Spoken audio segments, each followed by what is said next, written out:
Greetings, I'm CrossKnights, and this is the final episode of Rogue Legacy. Since I'm an insane person, this is just all of the extra stuff. The extra stuff that it takes a lot, guys. This is what it's gonna be. It's gonna be me fighting the prime versions of the Estuaries in New Game Plus on thread level 4, which is one higher than is required to get the new ending, but also to give the extended lore bits that in order to you need to beat the prime Estuary and get the extended lore bits. So here we go. The first one, Lamech. A torn banner of a foreign kingdom flutters in the wind. Buried amongst the corpses and the crows in the distance, Lamech stands tall in the mountain of bodies, a monument to his success. Soldiers tattered and wounded raise their blades to the sky as they shout his name across the valley. I knew. I always knew. I ignored the reports and I made false truths in my head. I fooled myself into believing the rebellion would be smaller than it truly was. I could have quashed the rebellion in their homes, destroyed whatever vestiges of hope they had. But I didn't. This war never needed to happen. I kept this knowledge to myself, knowing the cost. In truth, I wanted to die gloriously. One final hurrah to end my chapter. I wanted to be free of this eternal prison, guarding a tree that will never sprout. But there was no death for me, no glory, and now there's no one left to fight. Yes, you find out in previous chapters that he knew about the rebellion first and did nothing to stop it. But no one could actually defeat him. He defeated the entire rebellion single-handedly. The doors to Lamech's throne burst open as a wave of rebels surge into the room. To everyone that falls to his blade, 2 replace them. The fighting lasts hours, and then days. Eventually there are no more foes to fight, and Lamech stands tall on a pile of bodies. The room is silent.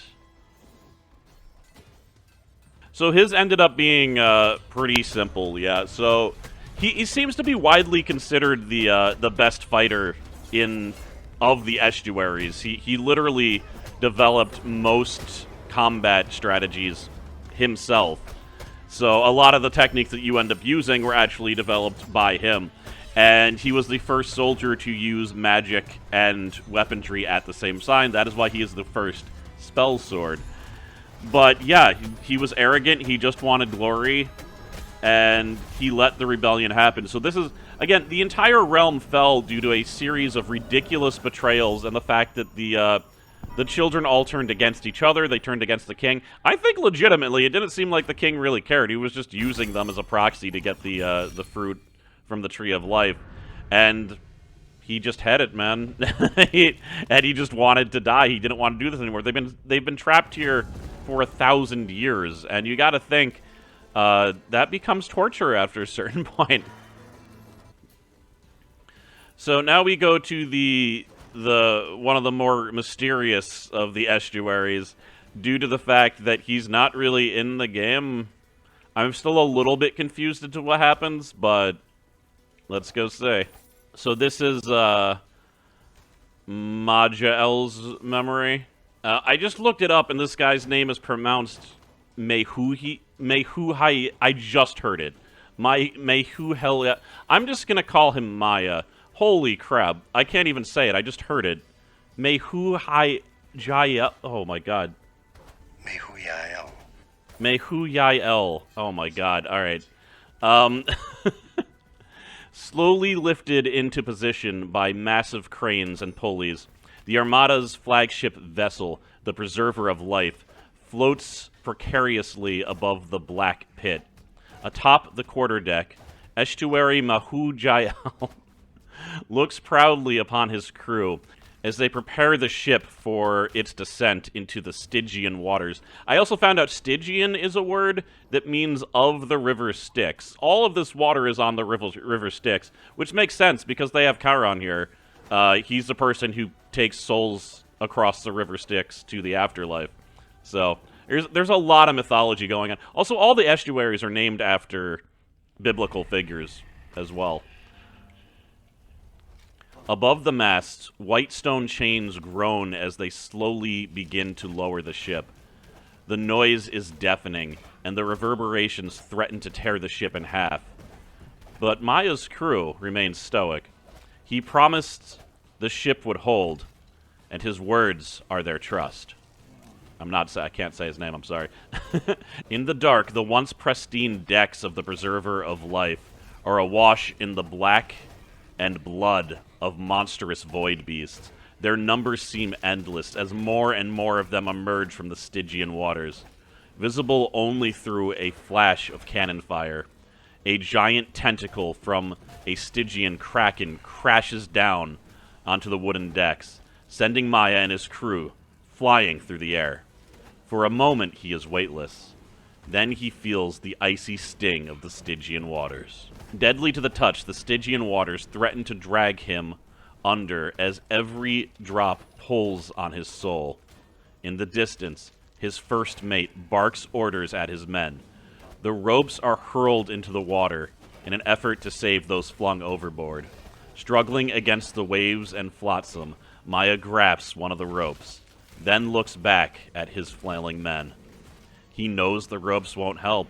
The sailors are too far out and too weak from the touch of the Stygian waters to save themselves. One after another, the silhouettes of his men sink under the waves. With one last prayer spoken before taking a breath, Maya releases his ropes and dives into the brackish waters to save those he can. The sun from the tower shines brightly upon the shipyard in the plateau as the Preserver of Life is slowly diminished. It has been many years since a void beast has emerged from the waters, and the materials within the ships are better used elsewhere. Under Nama's guidance, the ship's hull and nails will build new homes, and its sails new clothing. In the offices above, Estuary Maya accepts the offer to take ownership of the Nibiru Deep mines. Though hardly a glamorous position, it was the only way to keep his crew together. After his proposal was approved, he offers his crew the choice to stay above and continue their lives in the sun, but none will abandon their captain. As the centuries pass, the Nibiru mines transform into their own bustling world. Separated from the other estuaries, a new underground culture flourishes, a society built upon equality and respect. Shouting and commotion fill the tunnels as a small stream of Stygian waters trickle down the passageways.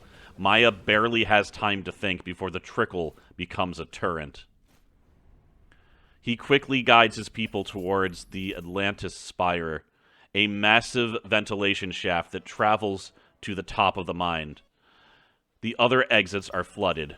There is no way to escape. The vent is narrow and dark as night, but his people have no recourse but to scale its walls.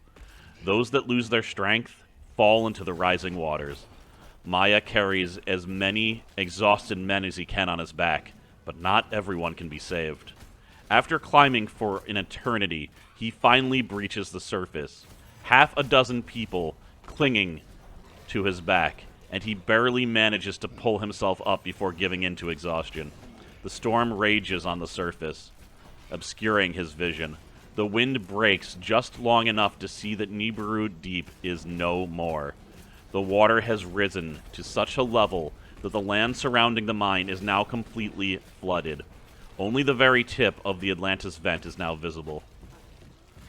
With little strength remaining and no concern for what is to come, Maya produces a knife.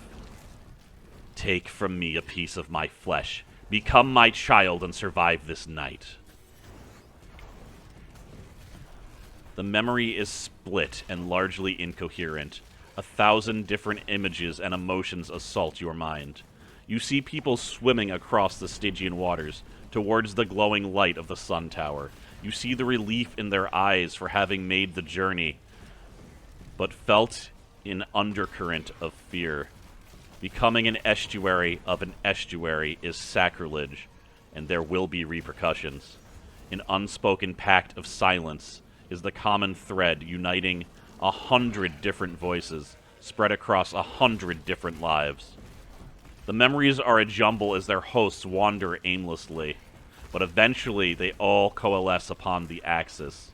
The children of Maya are together once more, hiding in the shadowed recesses of buildings populating the bridge. An unnerving silence is broken by the sound of a single horn. Its low groan emanates from Cathedral Agartha. With a single nod, the children of Maya gather their weapons. They emerge from the shadow and begin their assault on the cathedral. So, welcome to, it seems like, the one estuary who wasn't a dick. Like, his ship was destroyed, and then he was in the mines, and he made the best of it. His men were extremely loyal to him, and it looks like he made as much of a utopia as you can in that terrible-sounding situation. But how did he make situations worse? As he was dying, he decided to make estuaries, like minor estuaries, an estuary of his men. These, I believe, are the Void Beasts. You notice that the Axis' like city was destroyed when a bunch of Void Beasts started attacking. They had to like barricade things off. Those were his now immortal men, those skeleton beasts. Those are the guys that you're fighting in the Prime battle, the skeletons, his former crewmates, the first mates. Yeah, they destroyed the city. So, like, even the estuary that was trying to have the best intentions and actually help people, he still screwed things up. A lot of people ended up dying because of that. And, I mean, honestly, he probably should have let his men die, too. Just let them be released instead of being horrible man beasts that, I guess, I don't know if they crave flesh, but I think they were definitely pissed off about the situation they were put in, which I get. So yeah, interesting character, but that's why you don't see him. He's actually dead before the game starts, trying to save people because of the Nibaru mines started to flood. So, I don't know, interesting character, but there's no way that you can know, like, any of that unless you get this lore. It's interesting how much of his story is hidden. You don't even know what he looks like until this, but his portrait picture is different than it is in the main game, I think. I think it looks different. I could be wrong. But in any case, moving on.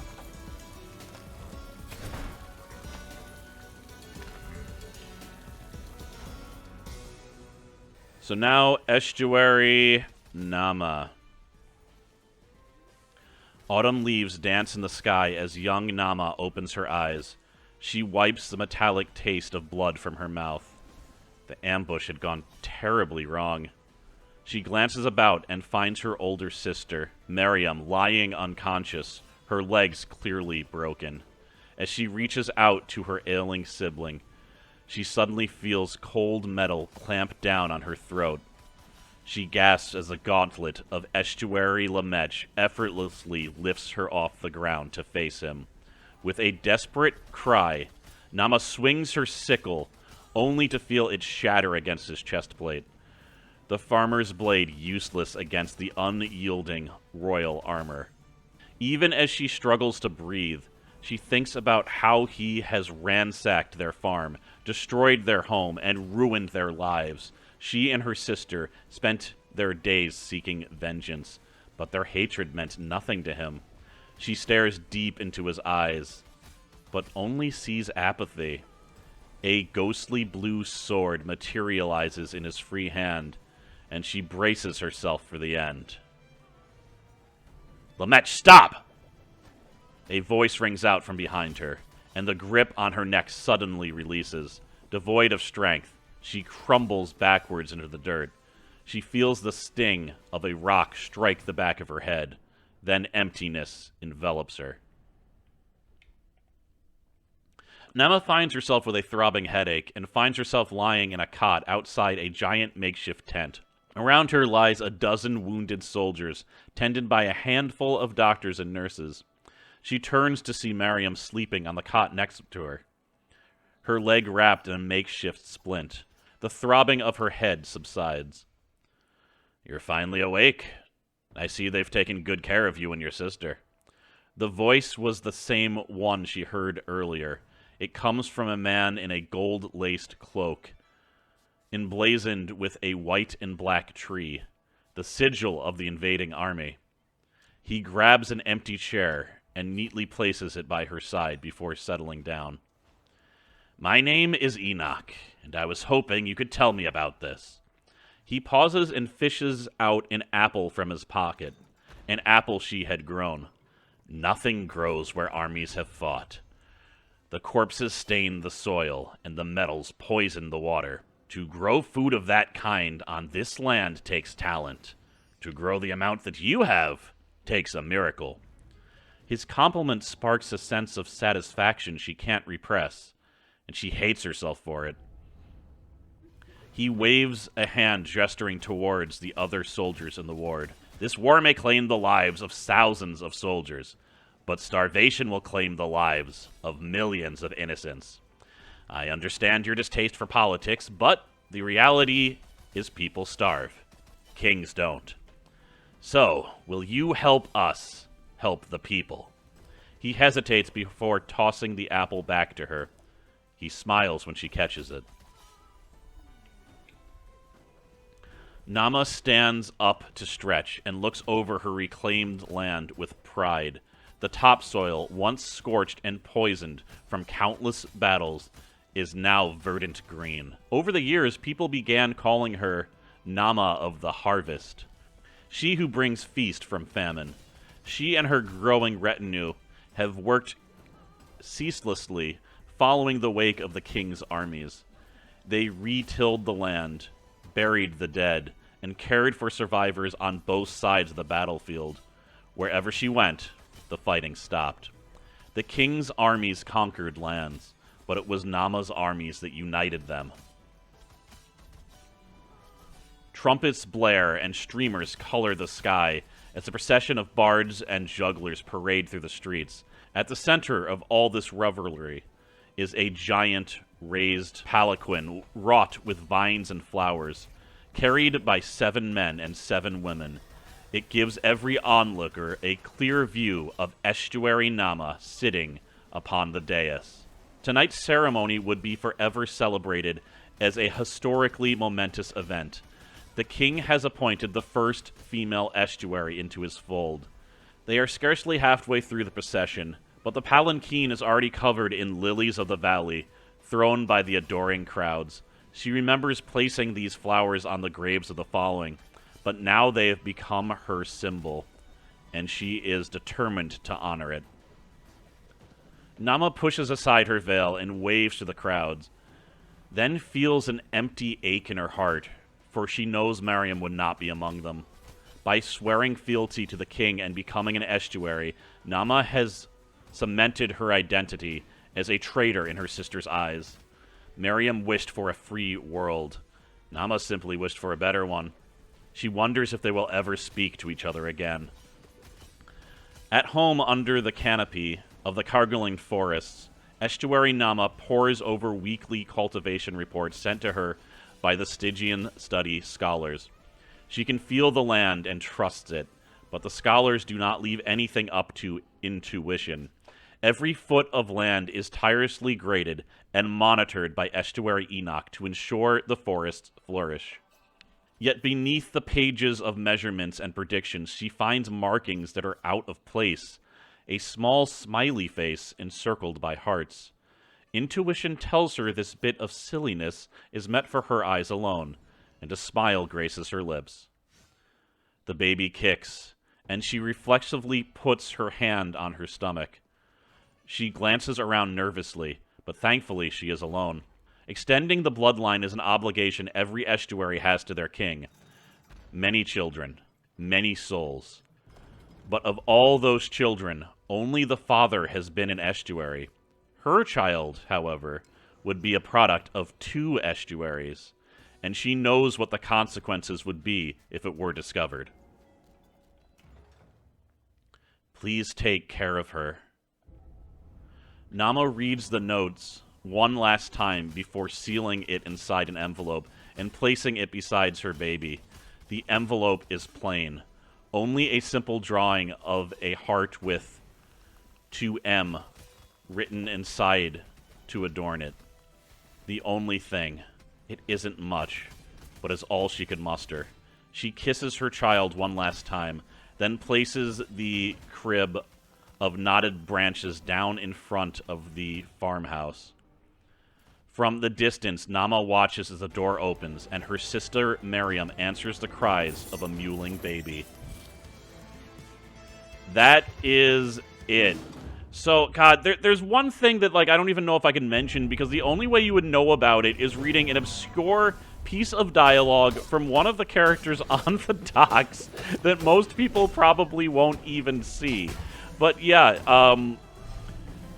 so Nama and her sister Miriam were trying to take out the king, because the king was just conquering all of the land. But Enoch saved her life and noticed that she has an incredible talent for keeping food in places that shouldn't even be able to grow food, that should be barren. So that's why she was turned into an estuary. I guess Enoch petitioned for her. But also, it seems like Enoch and her eventually had a relationship, and she had a child. So apparently, as a male, you're just supposed to sire, like, tons of children.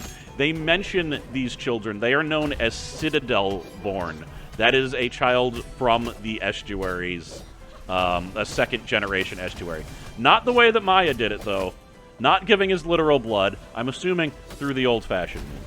I don't know how that works for Irad. Why is Irad a bunch of eyeballs, by the way? I don't know if they ever explain why he's a bunch of eyeballs.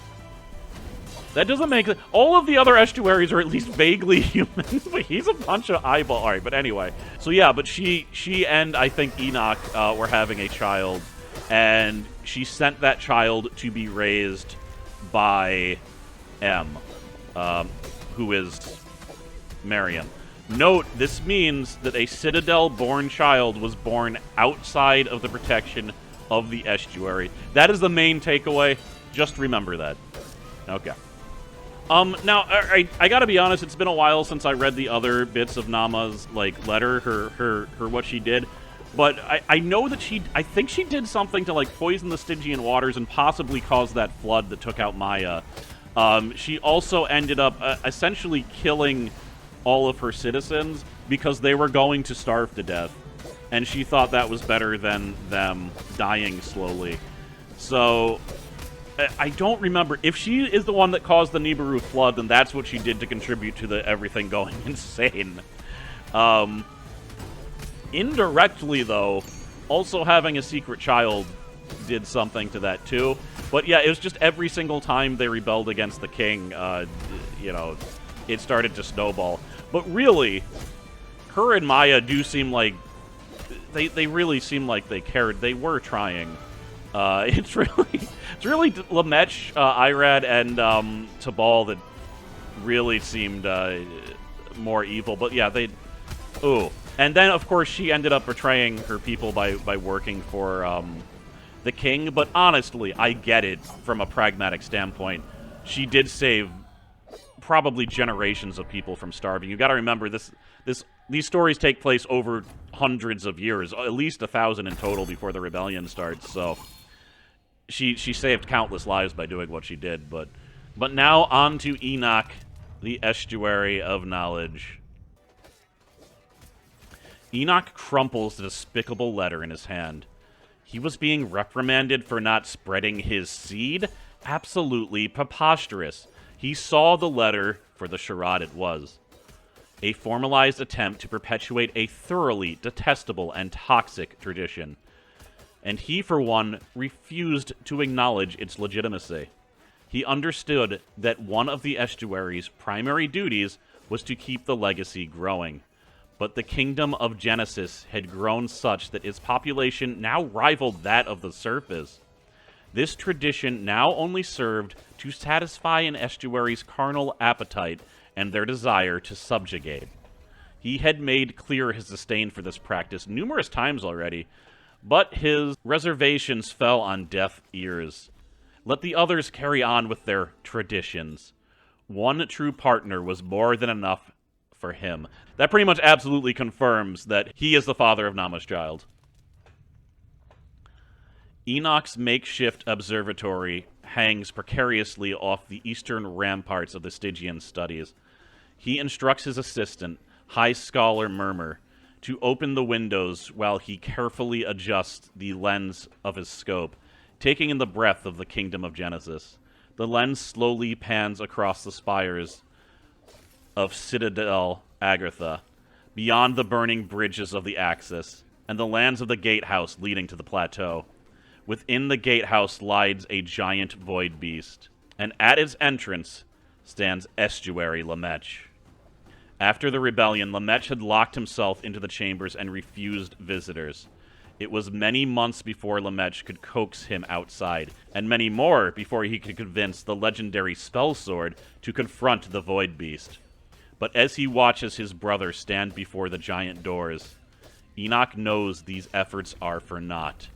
For despite all the fury and bravado, Lamech is a soldier, and slaying the void beast is in direct violation of Irad's orders. As Lamech turns to leave, Enoch feels a wave of despair overtake him, and he loses his strength. High Scholar Murmur tries to steady his master, but Enoch crumples to the floor. The gravity of the situation is suffering, and now he is left with no choice. In order to save Nama and the villagers, Irad has to die. A piece of black root finally falls to the floor, and Enoch slumps next to it in exhaustion. His fingertips, now black and gnarled, hum with a resonant pain as the poison seeps through his body.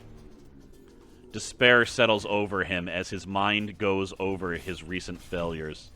He failed to evacuate Nama and the villagers before the gates were sealed. He failed to cure the dragon, to stop the eternal winter. He failed to convince Lamech to stand against Irad's orders.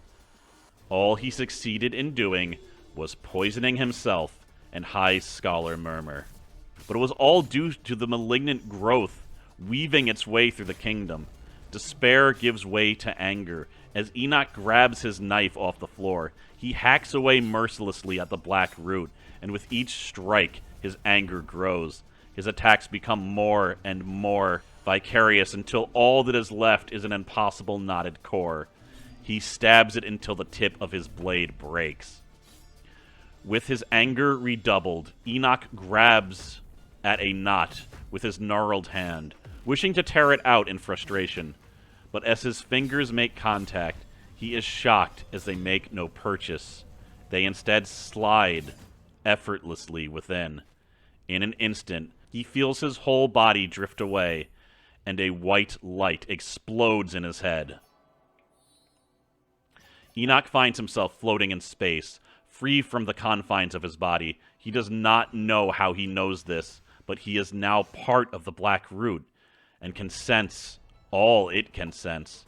Its root stretches on for millions of miles, across countless other worlds and planes of existence. He realizes the knot he struck was only a single point in a network of roots that exists in his world. Gone is the study, as new planes of experience open in his mind.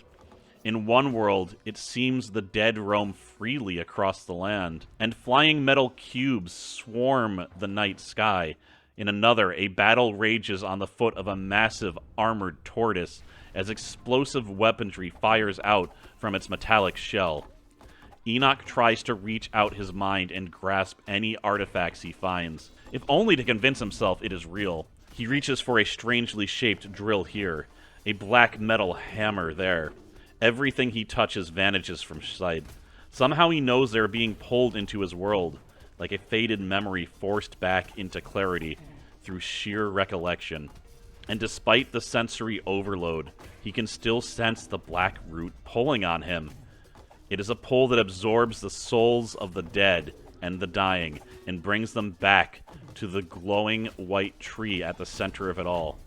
Countless different worlds, each with their own Stygian manifestation, feeding their own tree. Some trees are saplings, while others are so large that their branches wrap around the moon. Yet despite each tree being different from the next, Enoch knows they are one and the same. He wants to stay and learn more, to experience more, but he can feel the tree rejecting his body. As Enoch awakens, he is terrified to find the black root enveloping most of his body. He knows he cannot save himself, but he needs time to recreate the poison, for it is the only thing powerful enough to stop Irad. but he can feel the strength draining from his body and his limbs harden like wood. He needs to find a surrogate to transfer his consciousness into before the roots take hold of him. The life of a mimic is proving more trying than anticipating. Transferring his soul into this new vessel bought him precious time, but without proper limbs, he is forced to use his former body as a puppet to perform the actual work needed. He also realizes it would be impossible for him to infect Irad with the poison once he concocted it. That duty would have to fall upon someone else. There is no time to find a trustworthy candidate. He can feel the black root pulling at his mind. Soon he will be gone, and the rest would be left up to fate. Enoch scuttles into his makeshift observatory with his wooden puppet in tow. Behind him, the bridge that once connected his chamber to the study's ramparts is now gone, displaced into another plane of existence. It is the last precaution necessary to safeguard the poison. He hopes the clues he left behind would be enough to find a worthy successor. Enoch tries peering through the telescope one last time, but the ash cloud has become so dense that Nama's domain can no longer be seen.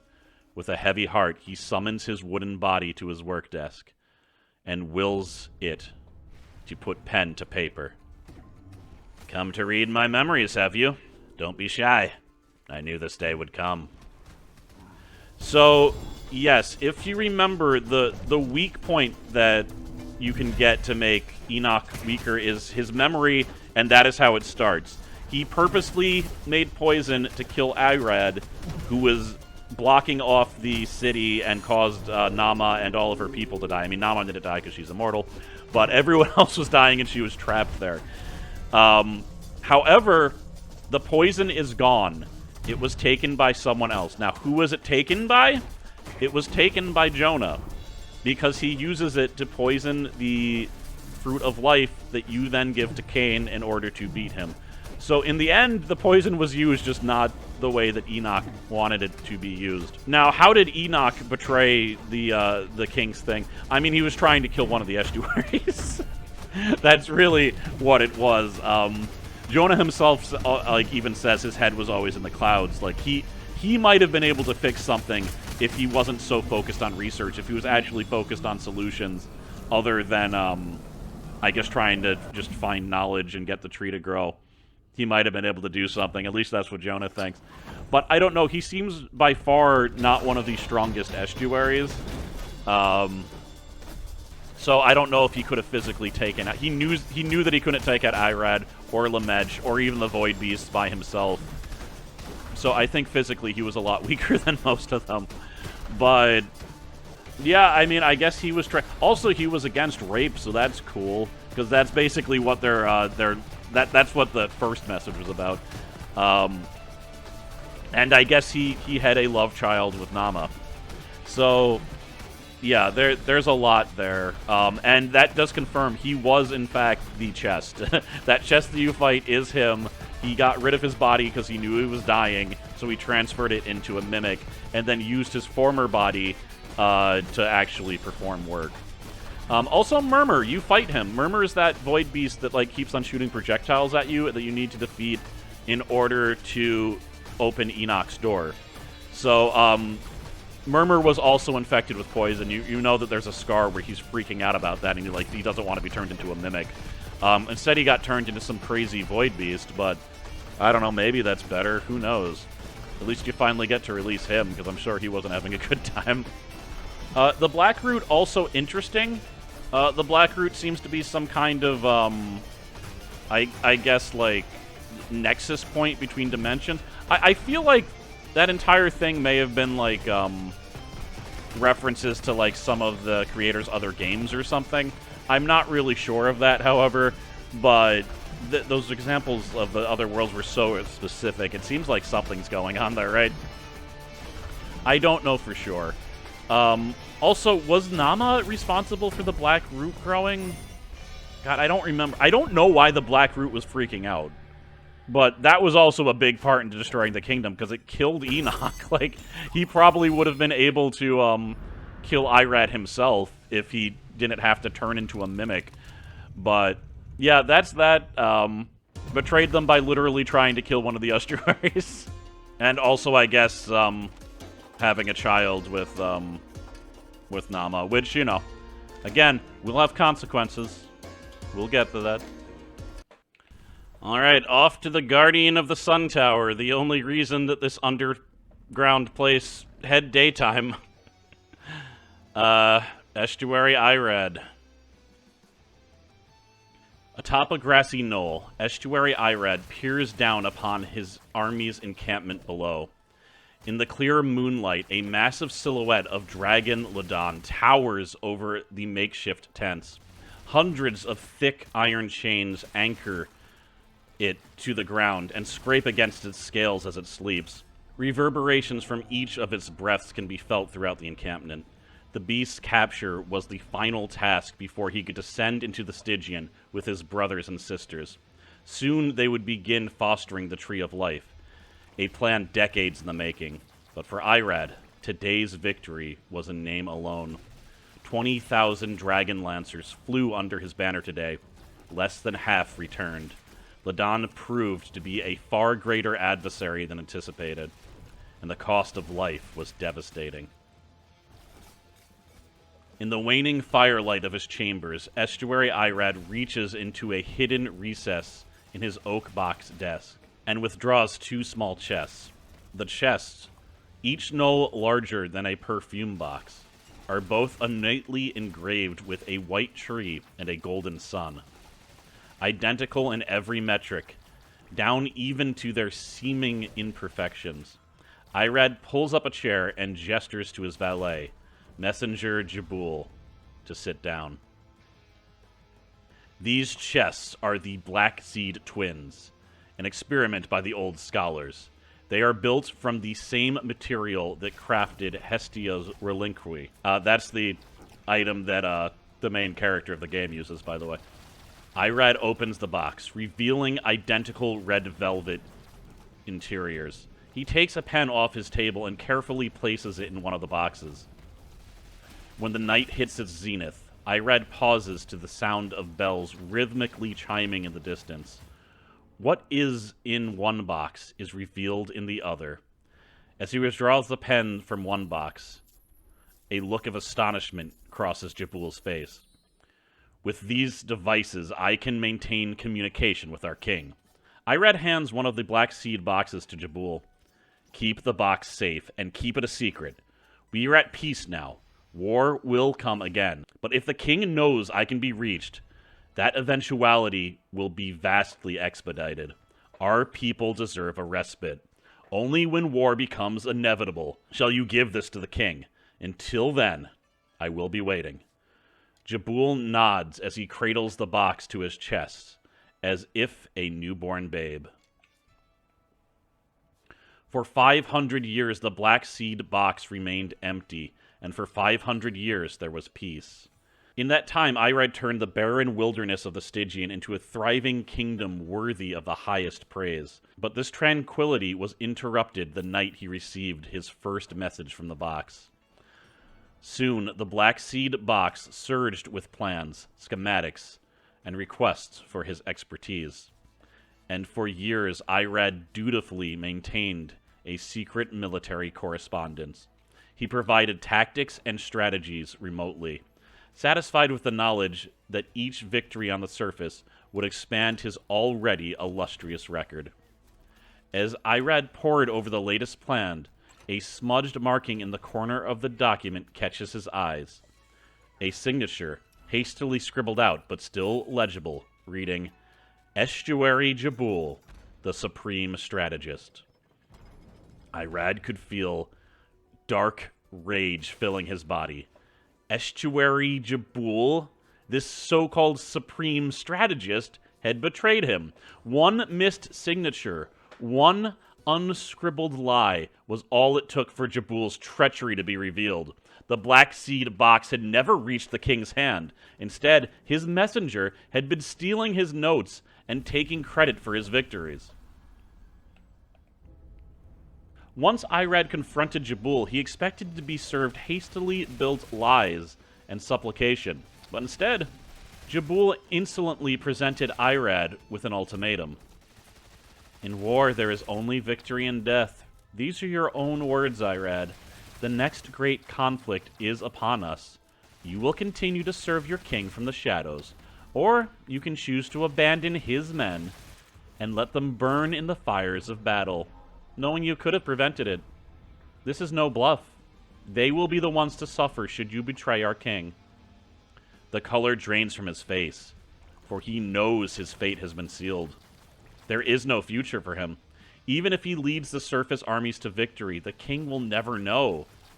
With his reputation stolen and the tree yet ungrown, the king would have him executed for his failures, and likely replaced by this treacherous opportunist.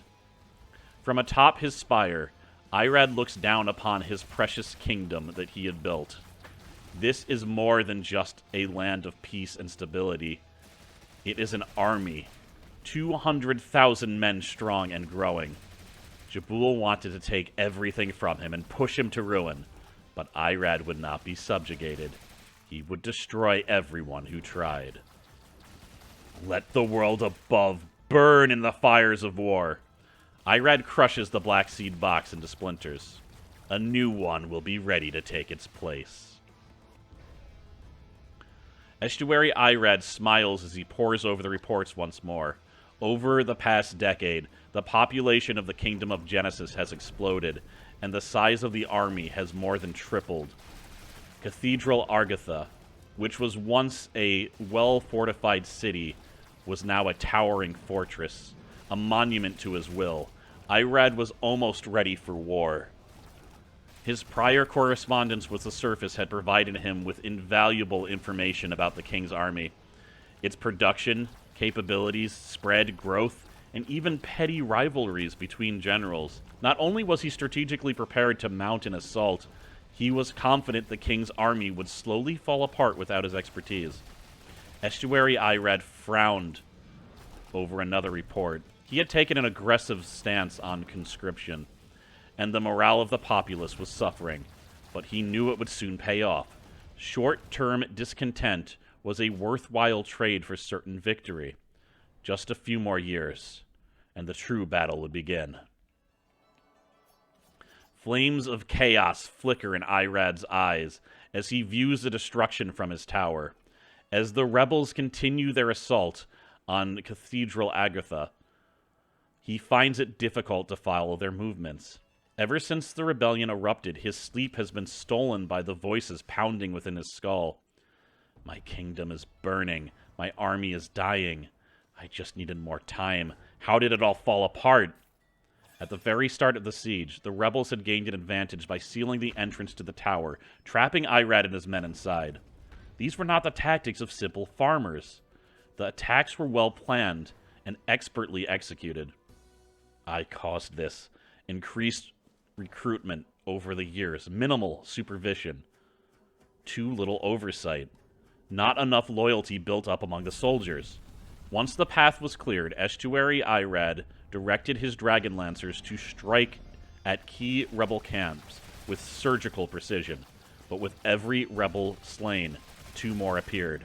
Their numbers seemed endless. I was too greedy, raised the population too high, too many people, too little food. My dreams turned into a nightmare. Suddenly Irad felt the ground shudder. In the distance, he hears the dull crack of the Axis Mundi bridge buckling. Irad feels hope drain from his body as the entire passageway falls into the reservoir below. Blood and rage resound throughout the kingdom, but it's deafened by the voices in his mind. Nothing can stop the king from taking your head now. In the rain-soaked rubble of Axis Mundi, Irad nervously paces its broken steps as his men carefully lower a massive gate. Soon the plateau will be cut off from the rest of the kingdom, sealing all those inside. Namo is to blame for the failures below here. The tree, the rebellion, everything.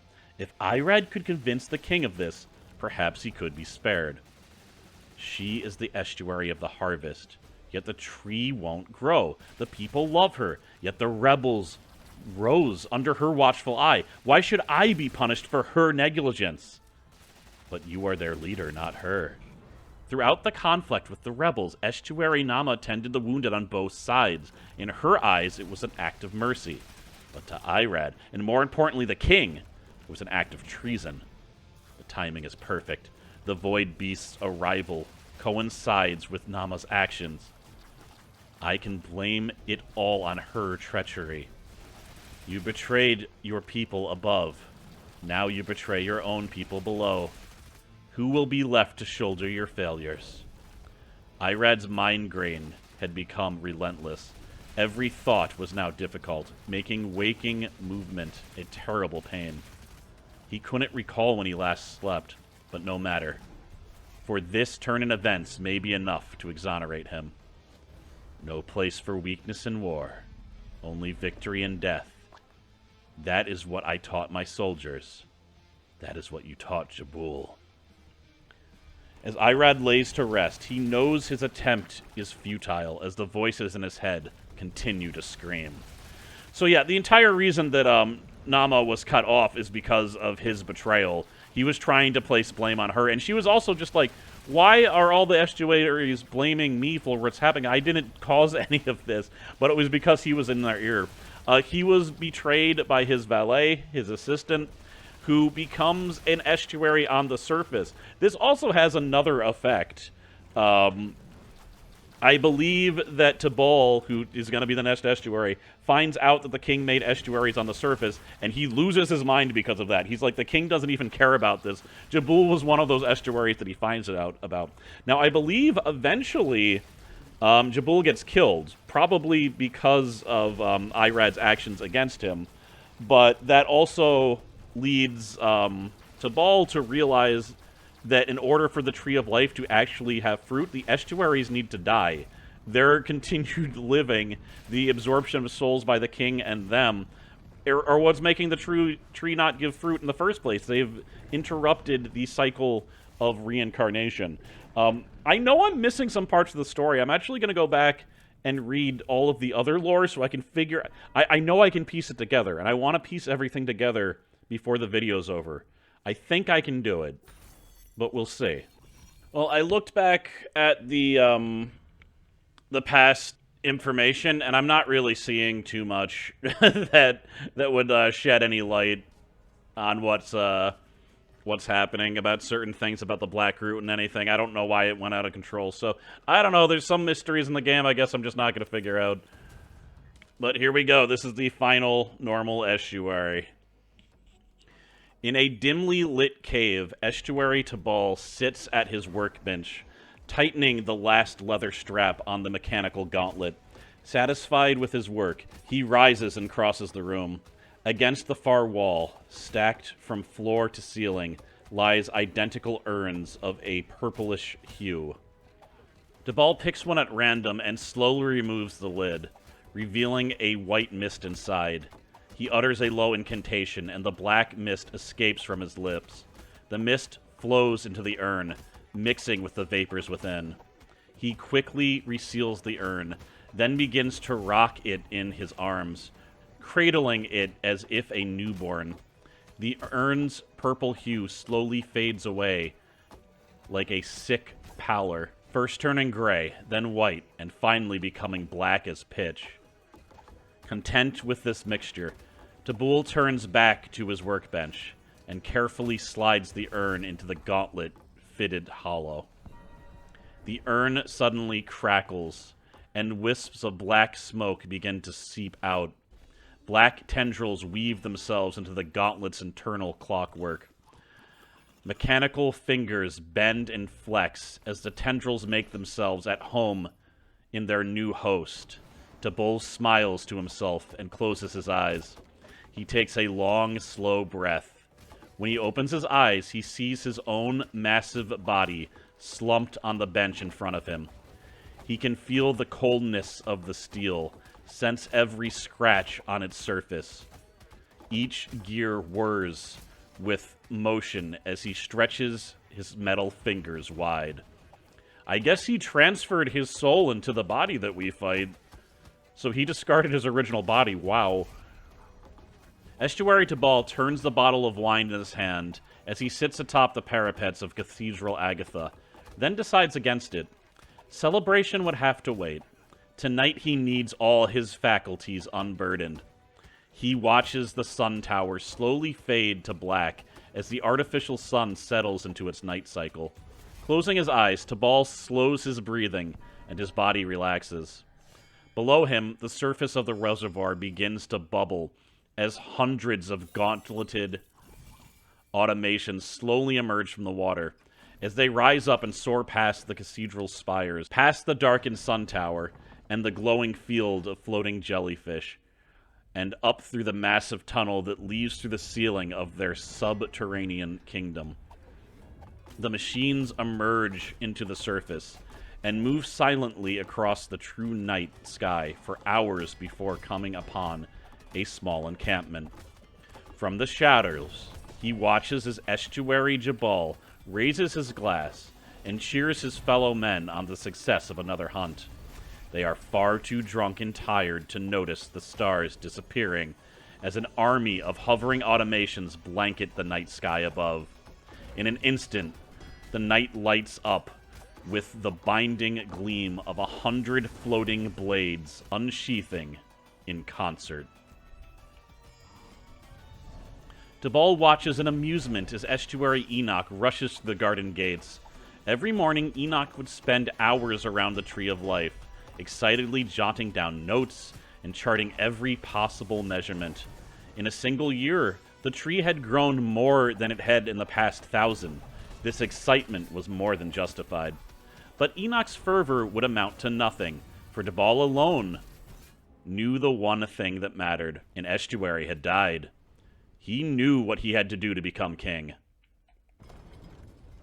This was the year. Tabal carefully checked his ledger once more to make sure the numbers would not raise suspicions. He had carefully armed the rebels via acceptable manufacturer losses and had been feeding them intel on the kingdom's weaknesses for the better part of a decade. The revolt was imminent. All he had to do was keep the odds in his favor. Tabal closed his eyes as his mind traveled over his legion of flying automations in the Nibiru deep vents. He examined the early warning system that Estuary Maya created to protect his men in the event of a flood. Tabal worked quickly, ordering a group of his automations to silently cut the ropes to the warning bells, while the rest of his mechanized minions drilled through the lake bed above. Within minutes, a torrent of water comes crashing into the tunnels. The cries of confusion and panic arise. A smile spreads across Tabal's face as the screams are drowned out by the sounds of rushing water. From 100 different viewpoints, Tabal watches the fighting unfold as his flying automations navigate the chaos of the kingdom. He revels in the screams of rebels and soldiers clashing in the cathedral, while his body lies peacefully in the chamber, deep within the Sion Dry Lake mines. No matter how explosive the fighting becomes, he knows he is safe, for he has taken precautions and sealed off the entrance to the mines before the fighting started. Soon, once the fighting dies down, all that will be left is to emerge with his army of automations and slay the remaining estuaries. He feels a sharp, piercing pain in his chest, and is suddenly jolted back to his body. He tries to open his eyes, but he cannot see anything. He struggles to move, but is completely restrained. He realizes he is tied up and being dragged, gagged, and blindfolded through the tunnels of his own domain. His blindfold is removed to reveal 6 figures standing above him, dripping with the poisonous waters of the Stygian. One of them is holding a dull metallic object. Tabal squints and realizes it is one of the warning bells that he had cut. It must be Maya's men. But how could that be? They must have swum through the flooded Nibiran deep to reach him. No one escapes this place, not even an estuary. The bell rings, and the figures sink away from view. The chime of the bells echo throughout the massive chamber, and Tabal feels the ground crumble. He tries to scream out, but the gag chokes him. As the dragon raises and opens its jaws, Tabal shuts his eyes, and tries to will himself back to his automations. But all that meets him is darkness. Okay, that answers a lot of questions. You know what's funny is that Irad tried to pin a lot of crap on Nama, and so did I. Nama had nothing to do with the flooding. It was all Jabal. Jabal is the biggest betrayer of them all. I mean, he was trying to kill the king and all the estuaries, so that's obvious. But he's the one that caused the flood that killed Maya, for God's sakes, and that was his undoing. The dragon said that one day he just saw Jabal tied up as an offering, and the dragon freaking ate him. That's why he's inside of the dragon. And the dragon said, this guy went crazy long ago. Look, he's obviously been crazy because he's inside of me, but he went crazy long ago. It was Maya's resurrected skeleton men that were killed through Jabal's actions that came and captured him. He's the one that killed Jabal, the former valet of Irad, using... You notice when you see like that shield and the knife and the hammer, they're all like these floating gauntlet. Those are what Jabal made, automations that could do work for them. But they could also fight for them. He was trying to replace, like, all peasant work and also the army with automations.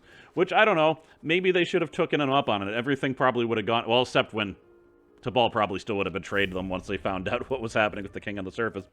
But still, yeah, he caused so many of the issues. Because you think he caused the flood. It was all him, really. You take away his betrayal and everything goes differently.